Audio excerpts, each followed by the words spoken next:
আমাদের দাবি আদায় না হওয়া পর্যন্ত আমরা রাজপথে আছি। জুলাই ঘোষণাপত্র, জুলাই সনদ এবং বৈষম্যহীন বাংলাদেশের জন্য আমাদের এই যাত্রা। যেই স্বপ্ন নিয়ে, যেই সাহস নিয়ে রাজপথে নেমেছিলাম, এখন জনগণকে, দেশকে, সরকারকে বার্তা দিতে হবে আমরা এখনো রাজপথে আছি। বিপ্লবীরা ঘুমাবে না। আমাদের দাবি আদায় না হওয়া পর্যন্ত আমরা রাজপথে আছি। জুলাই ঘোষণাপত্র, জুলাই সনদ এবং বৈষম্যহীন বাংলাদেশের জন্য আমাদের এই যাত্রা।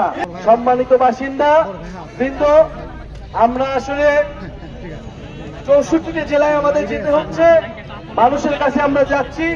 ইনশাল্লাহ আমরা একদিন সময় নিয়ে এসে এখানে বিশাল জমায়েত করব, আপনাদের কথা শুনবো, আমাদের কথা বলবো। সারা বাংলাদেশে রাজনীতি চালাচ্ছে, রাজনীতি চালাচ্ছে, রাজনীতি চালাচ্ছে।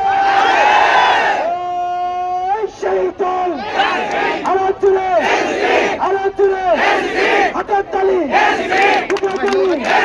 তোমার আমার হাতের তালি, হাতের তালি, টুকরা তালি, পাটক থেকে পাটলিয়া, রূপসা থেকে পাটলিয়া, সংসদে লড়াইয়ে সংগ্রামে ইনকিলাব, ইনকিলাব, এনসিপি, এনসিপি।